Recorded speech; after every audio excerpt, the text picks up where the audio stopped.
morning, y'all. Welcome to JDB's Morning Cap. Is today is Monday, May 4th, 2026. I know we're excited. We are looking forward to this show. So we have to see how that is going here today. So it's something else you really want to learn. But there's no questions asked. Do you think these guys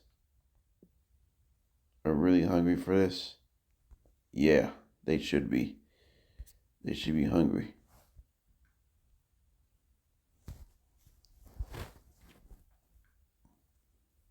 They should be hungry right now, if that's going to be the case. So, we will see. A lot of things they can put in there. All right, we got a lot to get to today. 2 words that are described in sports. Game 7. And how did it fare? Well,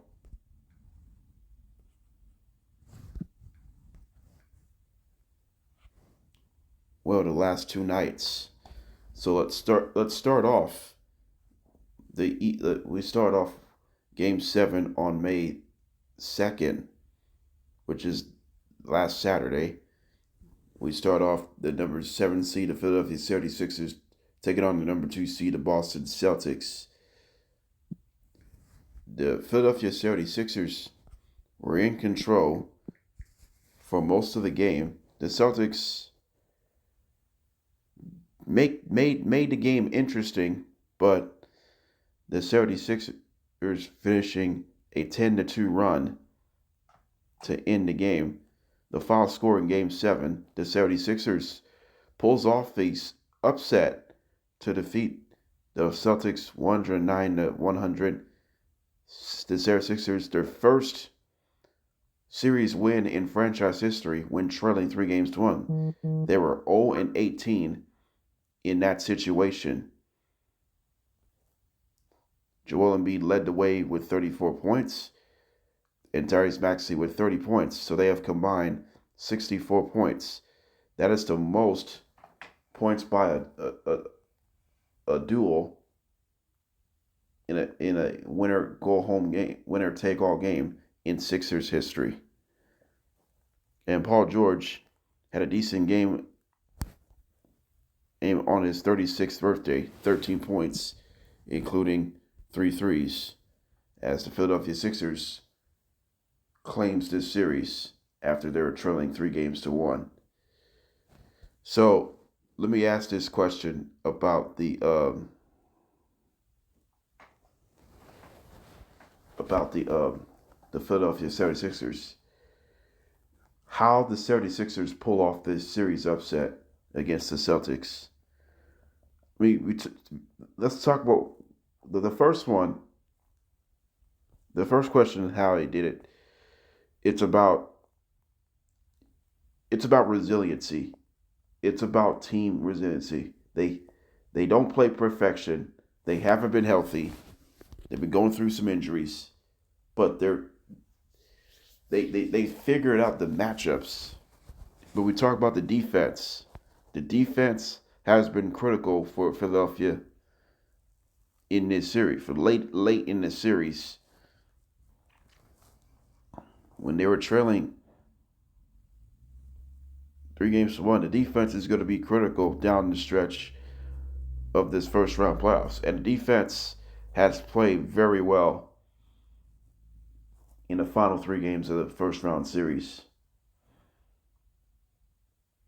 And on Saturday night, the 76ers held the Celtics to their 40% shooting from the field and 27% from downtown. I mean, you want to let that fly, right? They really want to. But Philadelphia shot 48% from the field last night because they feel like the ball movement has been great, and there's a lot of possessions that are available to open for good looks. Something else you want to learn. You gotta learn how to generate good looks in the NBA. You gotta find a way to generate good looks. But the biggest one I really want to see is Joel Embiid performing at a high level. The 76ers are 3-1 since Joel Embiid returned. They were 1-2 before. They were 1-2 without Embiid in the playoffs. 3-1 when Embiid is playing in the playoffs. So that is a big difference for. That is a big difference for the 76ers to win the series, to play serious confidential, and that's that. So this isn't out of the question right now. Meanwhile, for the Boston Celtics, it has been the Celtics. What a disappointing way to end the season. Not only that, what a disappointing way to blow a 3-1 series deficit lead.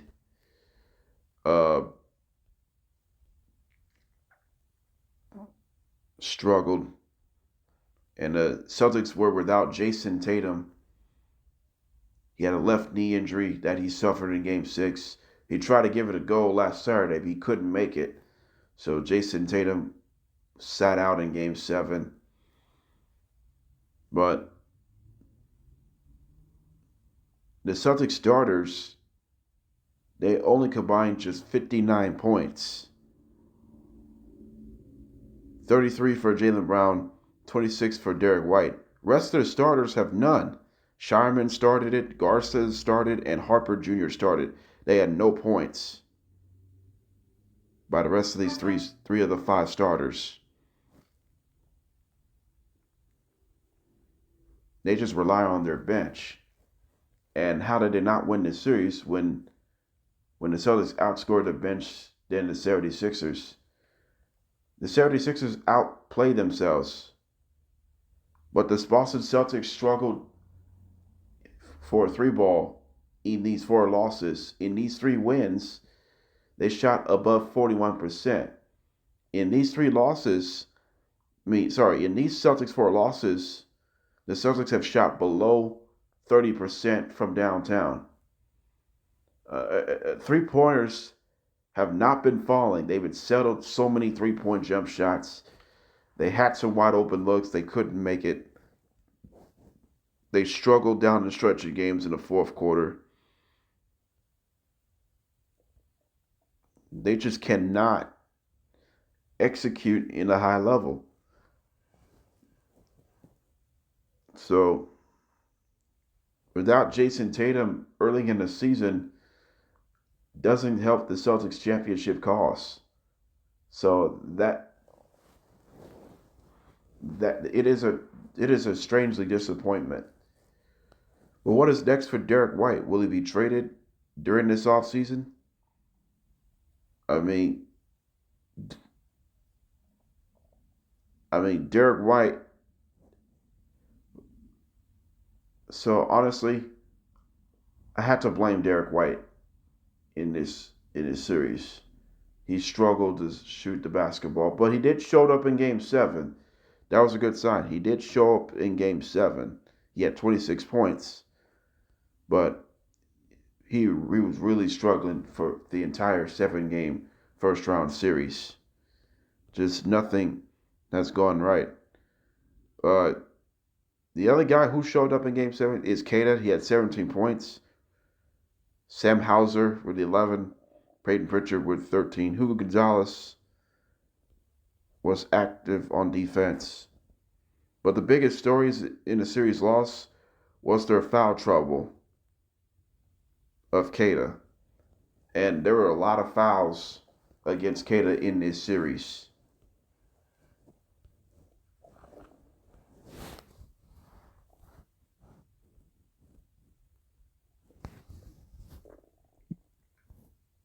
I mean,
Neemias Queta had 29 fouls committed in this series.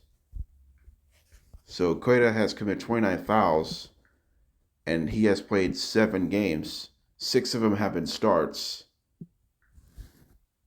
He's averaged 4 fouls a game in the playoffs. That leads the NBA in the playoffs in fouls. The Celtics have several foul troubles in this playoffs. I mean, the Celtics have struggled with fouls for about 2/3 of the regular season. And that's that it's been building in the playoffs. We talk about the playoffs and the fouls and all that stuff. The pace is going to slow yourself down.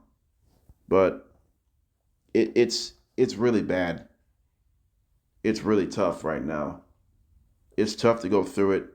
It's tough to get this stuff going, but you just cannot help it.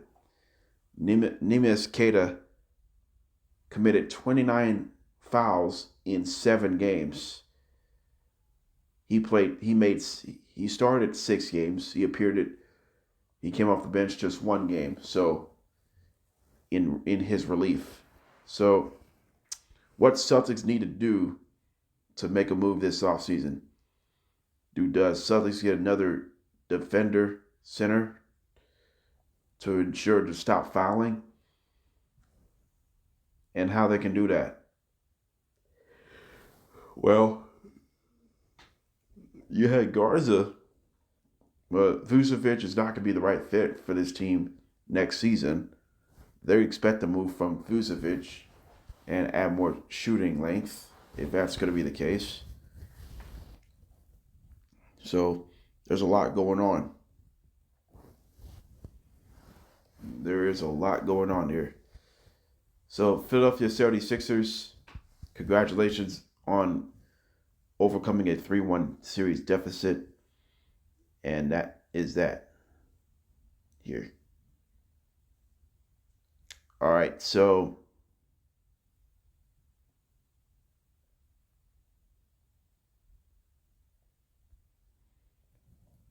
let's stick with this segment. This next segment is the Magic and the Pistons Game 7 of the first round playoffs.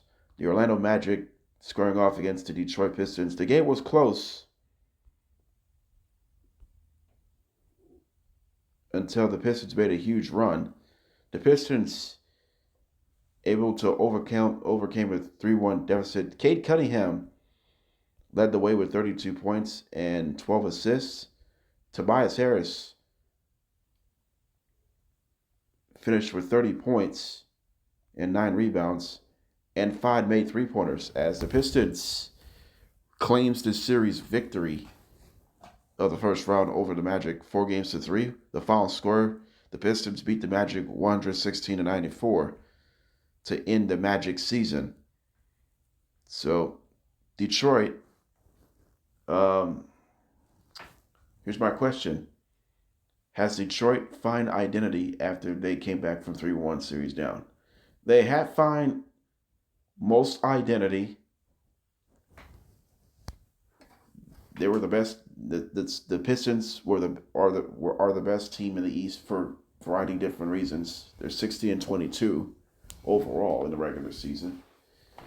You had Cade Cunningham, one of the best. Cade Cunningham, the best player on the team, if not one of the best. But the guys who stepped up for the Pistons in Game 7, Tobias Harris, Dennis Jenkins, he had 4 3-pointers and 16 points.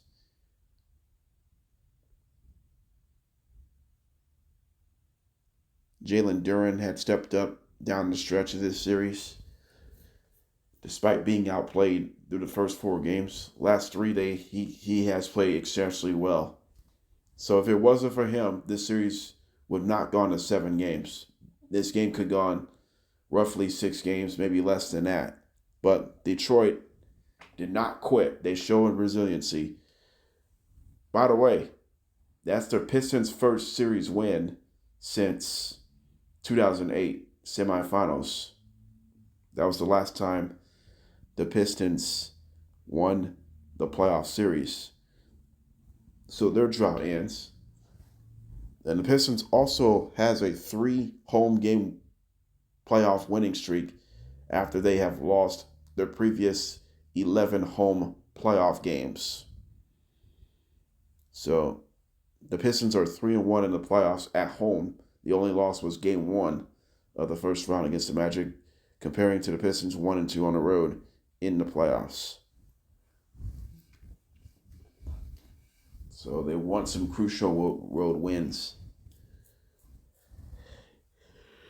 Yeah, the playoffs. So it is really good for Detroit. Detroit moves on to the Eastern Conference semifinals.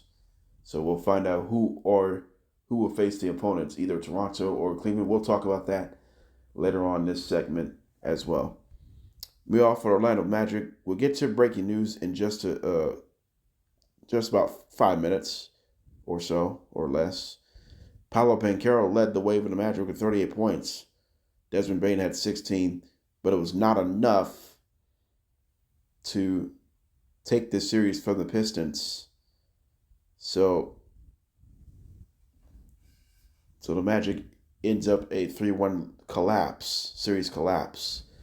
So this is disappointing for Orlando. They had a chance to put this series away into the bed. Let's go back to Game 6. The Magic end up missing 27 of the final 28 shots. The Magic scored 19 second-half points in Game 6. That's the fewest in the history of the playoffs in the NBA.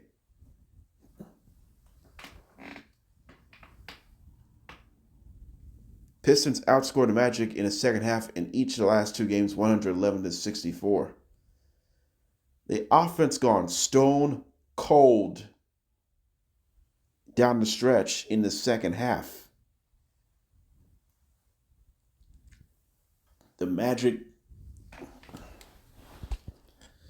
the reason why the Magic struggled to gain confidence, they just have not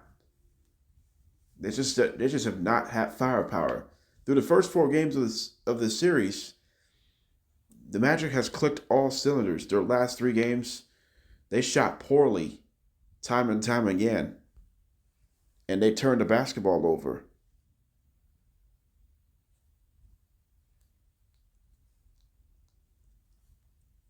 I mean, this is a huge problem for them. Because of that, you're going to go through the same issues once again because of that. And this isn't a problem right now. Right now, the Magic needs to make some moves this offseason, and they got to get something going. Speaking of making a move, we do have breaking news to share. The Magic has fired their head coach, Jamahl Mosley.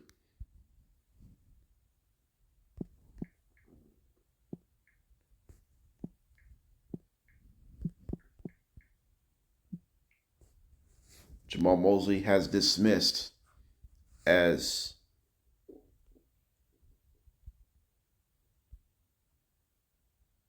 Orlando head coach.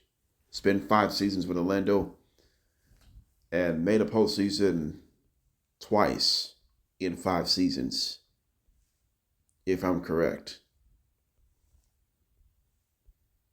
Actually, 3 consecutive. He led to the postseason for 3 consecutive seasons. So for Mosley's head coaching, last 3 postseasons for the Magic, in 2023-24 first round, lost in 7 games against Cleveland. 2024-25 postseason, lost in 5 games against the defending NBA champs, the Boston Celtics. And then just most recently, lost in 7 games against the Pistons after they had a 3-1 lead. Magic, this is the second series loss when leading 3-1 in franchise history. Last time they did it was 2003 first round against Detroit. And Doc Rivers was a head coach at the time. So, I mean, he has to hold his accountable for his responsibility. We talk about the Magic. I mean, through the first 4 games, they outcoached Bickerstaff. In the last 3, Bickerstaff made incredible adjustments in their last 3 games to cause Mosley to lose his job as a head coach. And now the Magic needs a new head coach. So there's a lot going on right now in Orlando. This team is sickening. This team is sick to the stomach right now, and you can't even help it at this own point. That thing is not going to help. All right, so the Pistons move on to the second round. So the Magic has fired Jamahl Mosley. Come next on JDB's Morning Cap, we'll recap Game 7 between the Raptors and the Cavaliers. And then we'll preview today's Game 1 on between the Knicks, 76ers and the Knicks in New York, and Timberwolves and the Spurs. They're both playing tonight to kick off the Eastern and Western Conference semifinals. That's all coming next here. But before we go to the break, we do have some really sad news to share for it. He's been the Yankees legend, the Yankees commentary legend,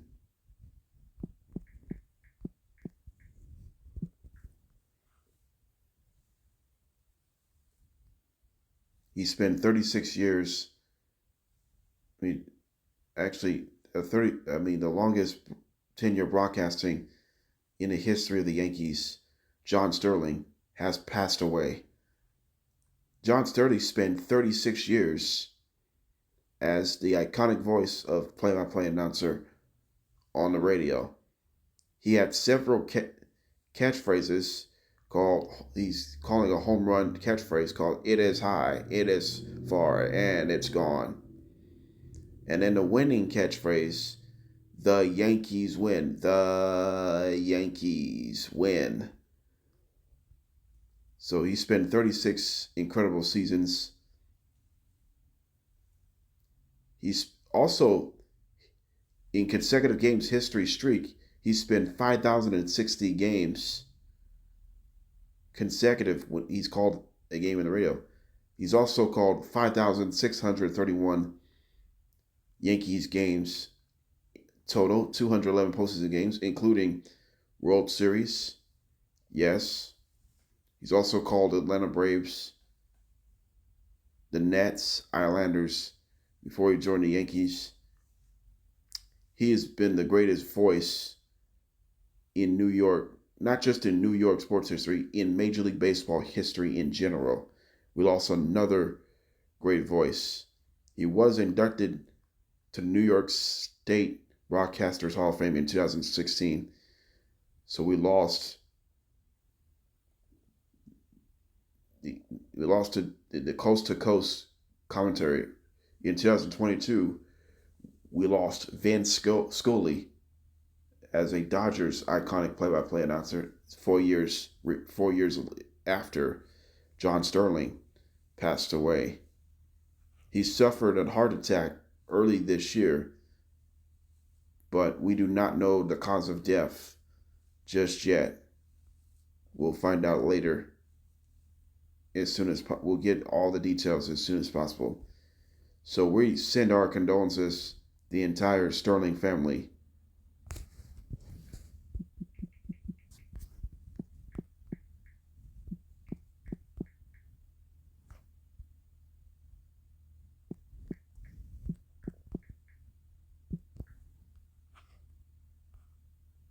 So John has survived his 4 children,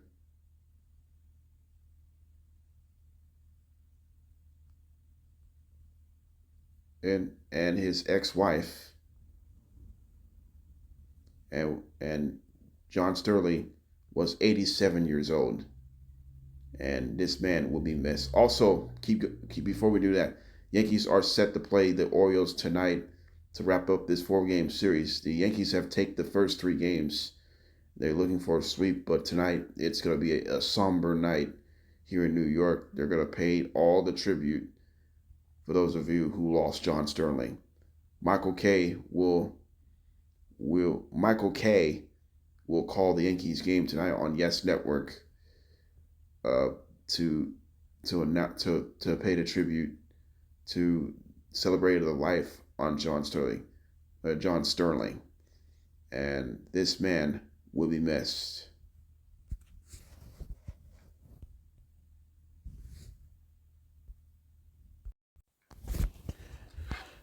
Welcome back here. Game 7 in the Eastern Conference first round. Cavaliers took on the Raptors in Cleveland. The game was dead like at 49 apiece at halftime. And the Cavaliers end up outscoring the Raptors in the second half 65 to 53 in the second half. But the final score, Game 7, Cavaliers beat the Raptors 114-102 as the Cavaliers used a second half dominance, including an explosive third quarter. Donovan Mitchell and Jarrett Allen have combined 44 points, 22 apiece. It was the Jarrett Allen show in Cleveland Game 7. And to earn the right to face Detroit Pistons in the Eastern Conference semifinals. So, let me ask this question.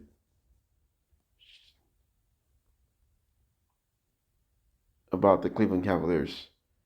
Can the Cavaliers get over the hump after the Game 7 win? Well, this is challenging for Cleveland. Donovan Mitchell has not gone past second round before. He has never gone past second round in the playoffs.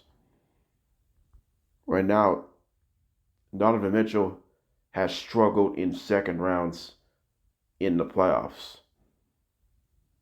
I would say as far as numbers, as far as in general numbers in the series. So Donovan Mitchell has played semifinals in 2018. He lost to the Rockets in 5 games. And then in 2021, he lost to the Clippers in 6 games after they were up 2 games to none. And by the way, Jazz were the number 1 seed in the West.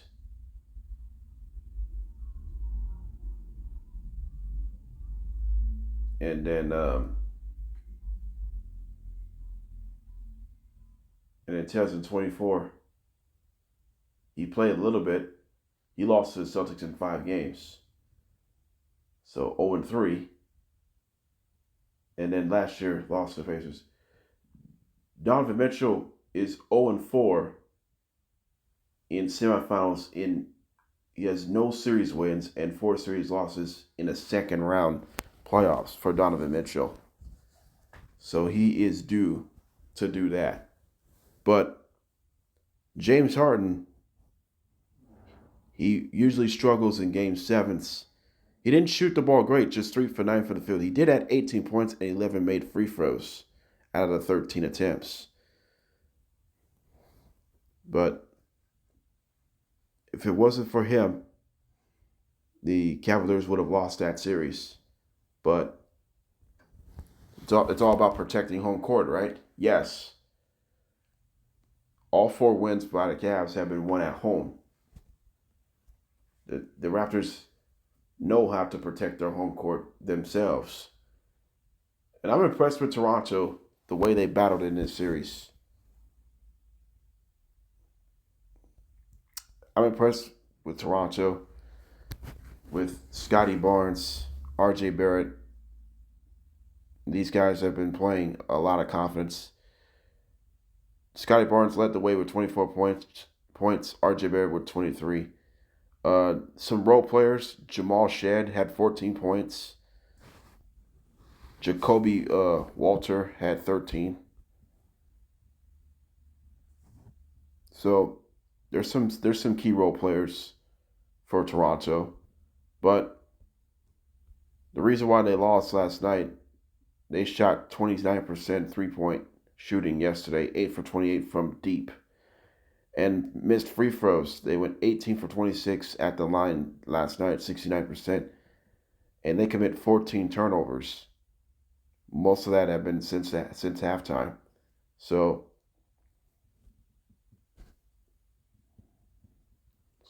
even though they battled 7 games, I thought Toronto actually played very well. Mostly at home, they won 3 games at home. They protect their home court themselves. We knew Cleveland's gonna be really good at home in the playoffs, and Toronto's gotta give Cleveland a fight, and they have. They gave Cleveland a fight in that series. So Darko's done a great job just putting it together. They went 46-36 in the regular season. And end up number 5 seed. That's impressive. What Raptors need to do coming into this offseason? Should they add another shooter? They need a bench sustainer.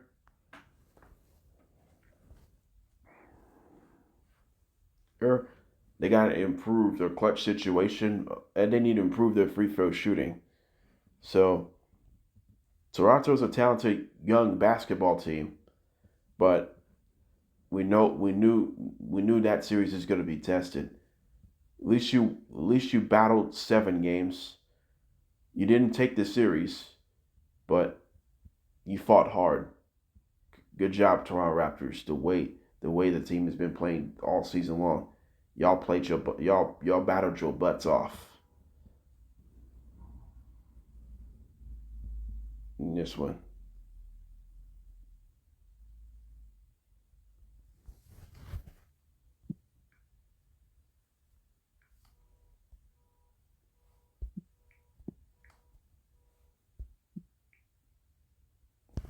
All right. Semifinals starts tonight. First, we're going to start with the Eastern Conference semifinals. It'll be the 7th seed New York Knicks. It's 7th seed Philadelphia 76ers take on the number 3 seed New York Knicks. Game 1 of the Eastern Conference semifinals. How these two got there. Let's start with the New York Knicks. The Knicks took the Hawks in 6 games in their last first round series. Knicks were down 2-1 in the first round before they end up winning 3 consecutive games to wrap up the first round series. Jalen Brunson expect to be huge in this series. We all know that. Karl-Anthony Towns. So we'll face another rivalry in a chapter. The Philadelphia 76ers. They come off an upset series win against the Celtics after they were trailing 3-1. So now, how the Knicks could respond here to get back to the conference finals.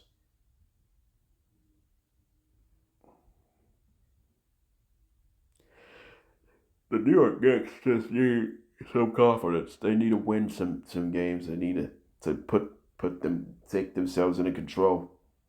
Now, they can add themselves into the mix. They can get themselves to the playoffs. Because of that, then they can see the other way in this one here. And then you got Mike Brown, you got Karl-Anthony Towns, you got Jalen Brunson, Josh Hart, Mikal Bridges, Mitchell Robinson, OG Anunoby. The list goes on and on. The Knicks want to get rolling at its own time.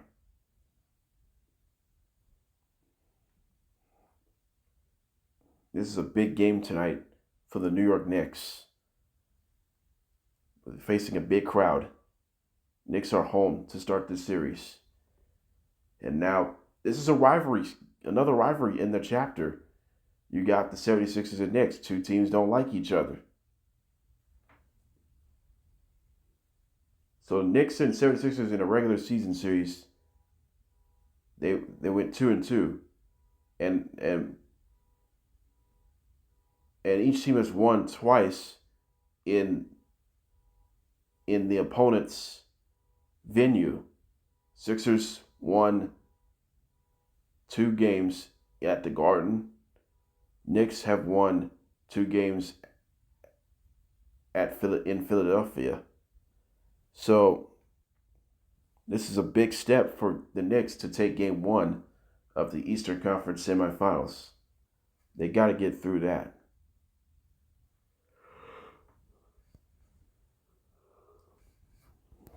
If that's the case. Meanwhile, for Philadelphia 76ers, what 76ers got to do to take game 1? They won 3 playoff games in a row after they start off 1-3. Well, we talk about Tyrese Maxey and Joel Embiid and Paul George. They all have to step up. Keep that in mind. Joel Embiid is listed as questionable with a knee injury. I'm not sure if he's going to play tonight or not. So that's that. Who'd like to win game 1 tonight, Sixers or the Knicks? I like the Knicks winning game 1. And who'd I like to win this series, Knicks or the 76ers? I like Knicks in 6 games. I like the New York Knicks in 6. I think Knicks will beat the 76ers in 6 games. So expect to be all that. Next one, we got the Timberwolves and the Spurs. 6 versus 2 matchup. 2 seed is the Spurs. 6 seed is the Timberwolves. The game is in San Antonio. Game 1 of the Western Conference semifinals. Spurs come off winning in 5 games against the Blazers. Timberwolves come off winning 6 games against the Nuggets. So, let's start with the Minnesota Timberwolves. Anthony Edwards has upgraded to questionable, according to Charania yesterday.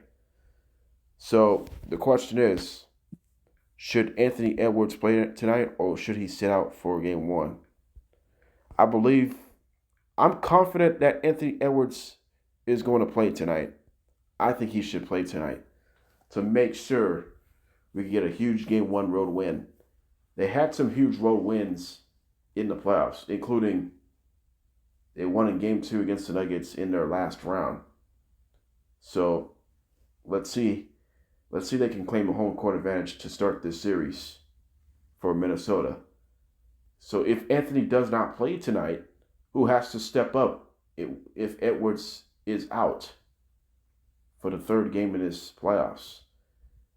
Would it be McDaniels again? He stepped up in Game 6. Julius Randle, he has to come up huge in this series if they wanted to go back to the Western Conference Finals for the third time in a row. And then you got Rudy Gobert. Rudy Gobert versus Victor Wembanyama is a battle of France bigs. Should be an exciting one. We'll find out who's the best of that. So Spurs are really young. They are talented. But the Timberwolves got to play a lot of confidence for Chris Finch as the head coach.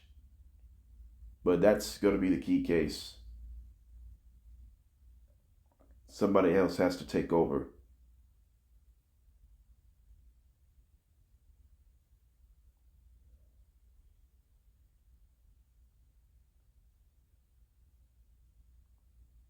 So that's a key incentive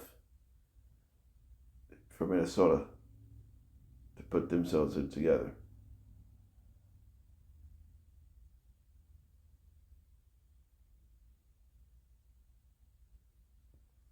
So that's that. Meanwhile, for the Spurs, come off winning in 5 games against the Blazers in the first round. Victor Wembanyama is trying to make it an MVP case. He's already won the Defensive Player of the Year. So he's got a chance to win the MVP. But now, Spurs, their next step is get past Minnesota. Spurs are 1-2 in the regular season against the Timberwolves. So we'll have to find out, can the Spurs do it to the Wolves this time in the playoffs? So if that's the case, then they got a chance. If they want to get past Minnesota, they got to get someone. They need someone to get through this. Stephen Castle, Darren Vassell, Keldon Johnson, they all have to step up if they want to go to the Western Conference Finals. They have not been to the Western Conference Finals since 2017. That's the last time the Spurs have appeared in the Western Conference Finals. The Spurs have not appeared in the NBA Finals since 2014. The Spurs won a championship that year. It was a Greg Popovich era, by the way. Right now, it's a new era of Mitch Johnson. First full season as head coach. He has done a great job. He's on the verge of possibly winning the Kia's NBA Coach of the Year. He's done unbelievable. He has done an unbelievable job. Just put this team together. We talk about underrated coaches over the years. Mark Daigneault, he's an NBA champion. That's a good sign for him. Joe Mazzulla won a championship. We've seen some undermanned head coaches winning a championship. Even the dual dynasty. So far, if Spurs end up winning a championship, it could be Wembanyama and Fox. That's your duel. For the Celtics, duel. Brown and Tatum. Thunder, yeah, SGA and Jalen J-Dub Williams. Those are the potential dual and coach legacies. Now, this year could be their year, or the next year could be their year. Even that's the case. So, San Antonio Spurs can do everything you're supposed to ask. Who'd like to win Game 1 of the Western Conference Semifinals, Minnesota or San Antonio? I like San Antonio taking Game 1. I think it's going to be close throughout this game, but I think San Antonio will take Game 1 at home. And who'd I like to win this series? I like San Antonio in 7. I like the Spurs in 7 games. I think each team is going to win a road game in this series, but it's going to be a home court advantage throughout most of this series. I like Spurs in 7. I think they're going to battle themselves out into the postseason. Excuse me. All right, let's close it out. What's coming up tomorrow on JDB's Morning Cap? We'll recap tonight's Game 1 between the 76ers and Knicks and Timberwolves and the Spurs. Tomorrow we'll preview the Cavaliers at Pistons, Lakers at Thunder, 4 versus 1 matchups. And I want to talk about NFL schedule release. It's slim of weeks away. So NFL schedule release could start either May 13th or 14th, maybe as late as 18th of May. So we're going to keep our fingers crossed on this one. All right, what I talked about today, Game 7s. Who's more impressive comeback series win from 3-1 down, Philadelphia or Detroit? I'm going to say Philadelphia was more impressive coming back 3-1 down, battled back. Who's more disappointing as far as championship aspirations? Who lost the series? Denver or Boston? Well, it's got to be Denver. Denver were supposed to be their year, but they lost it. Well, Boston, they had some injuries and some tough ones down the stretch because of that. We talked about previewing Game 1 of the semifinals, and we also talked about the Cavs and the Raptors, Pistons, Magic, Celtics, 76ers. And we talked about the celebration of the life of the passing of the Yankees' longtime play-by-play announcer, John Sterling. He's no longer with us at 87 years of age. All right, man. That's enough. This is JDB's Morning Cap. We'll bring it back tomorrow. We'll see you tomorrow, and have a good day.